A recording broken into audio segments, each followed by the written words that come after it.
All right, friends, Miss Nestrick has not done a very good job of recording when we're actually in class. So I'm going to review what we just went over in class today. So 2 weeks ago, we looked at pictures of the artist Kandinsky. And Kandinsky is an artist who created abstract art. And we looked at a lot of his paintings. And I have that PowerPoint up in y'all's folder, so you can go back and look if you missed that class and need to come up with some ideas. We took one of our sheets of paper in our sketchbook and we went through that PowerPoint and just wrote down some ideas. Whoops. I might have to catch my phone a couple times while we're trying to record. It's on a curved surface. Maybe. Okay, we're gonna try that. Okay, so my phone's on a curved surface, so I'm sorry about this if it doesn't work. We're trying. So Kandinsky made abstract art. He used lines, shapes, and colors. So if you haven't looked at his paintings yet, go back through that PowerPoint, and I want you to draw just on a scrap sheet of paper any lines or shapes that you see him use a lot or that you really like. So there's some shapes that he uses a lot are these curved lines. He uses lots of circles inside of circles. He also has lots of diagonal lines. And then I drew a couple others that I just really liked that I might have seen once, but I really liked. So I started with an idea sheet. Then we took a Sharpie and we made our own Kandinsky drawing using those lines and shapes that we liked, that we put down in our notes. So underneath my paint and my crayons, I drew some of my favorite shapes of his, and I filled my page with lines and shapes that Kandinsky used. I made sure to have different sizes. Some of my shapes are big, some of them are small, and I also made sure that I had some thick lines and some thin lines. This is abstract, so remember, it doesn't look like anything. You're not supposed to draw a landscape or a portrait. It doesn't have to look like anything. It's just random shapes and lines that I think look really nice together. So that's what we did last week. I drew my own version of a Kandinsky painting using the lines and shapes that I liked the best and made my own using a Sharpie. Make sure to use a Sharpie so that it's permanent. Then this class, we reminded ourselves of all the things we've learned about color. So the first thing we talked about is value. And value is the light or dark of a color. So when we talked about value can start really light, and then it can get darker. So we can accomplish value by either pressing harder with our drawing tool or by mixing black or white into a color. So say I had blue and I wanted a shade. Remember, a shade is when we have a darker color.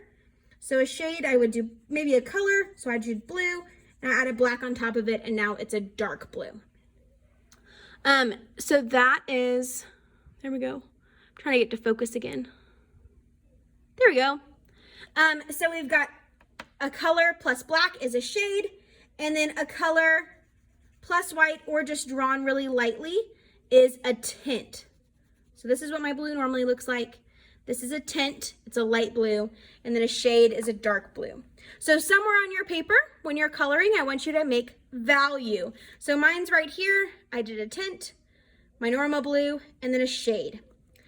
We also talked about complementary colors, and complementary colors are colors that are across from each other on the color wheel. So if we're looking at this color wheel, red and green are complements, orange and blue, and yellow and purple. So these colors look really, really good together, but when they mix, they make brown, which is no good. So we want to put them next to each other. So across from each other, orange and blue, yellow and purple, green and red. So on mine, I put some purple and blue kind of near each other. Purple and blue, blue and orange. I've got blue and orange down here in this corner, red and green, yellow and purple. So those are my complementary colors. I also did some pink and light green right here, which is also complementary. The last one is analogous colors. And analogous colors, if you remember, are colors that are 3 in a row on a color wheel with 12 colors. So this color wheel has 12 instead of 6. So analogous colors are 3 in a row. So red, red, orange, and orange, for example. or yellow, yellow, green, green, blue, blue, violet, violet. I could also do blue, green, green, and yellow, green.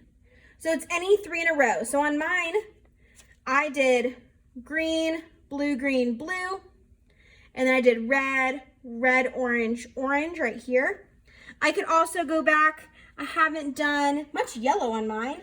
So maybe I do some yellow and then make some yellow orange. I just added a little bit of orange to that and then some orange. So you can do that with your watercolors. You can do that with your crayons. There we go. All right, so I'm gonna try to blend this a little bit. Start with your crayons. Crayons are waxy, so they hate water. So I started with my crayons and added crayons where I wanted to on my paper. Then I went back with my watercolors and started painting. Mine's not even totally finished yet. So I can go back, I can paint my background if I would like, or you can leave it with a white background. The last little trick I want to show you is with your watercolor palette, you can use the lid to mix colors. You guys only have these main colors of the rainbow. So if I wanted a yellow orange, which is what I did right here, I'm going to take some water from my bucket. Maybe I'll make a new color so you guys can see. Take some water from my bucket and just put a couple drops. Then maybe I want to make blue purple, blue violet. So I'm going to take some blue paint. Remember to stay on your tippy toes of your paintbrush so it doesn't get the hair all messed up. Put some blue, rinse my brush, get some violet, and then I can mix to make a brand new color right here. If it's too dark, I can add water to it. And if it's too light, then I can add more pigment. So I just go back into my watercolors if I want more color. So that's one way to mix colors if you'd like to use some tertiaries or some new colors. So make sure you show value, the lights and darks, complementary, which are across from each other on the color wheel, and then analogous, which are 3 in a row. Make sure that you're not just scribbling all over. Kandinsky painted his pictures wearing a suit. He was very, very detailed and paid really close attention to what he was doing. So we want to take our time. You might finish this really fast, you might not.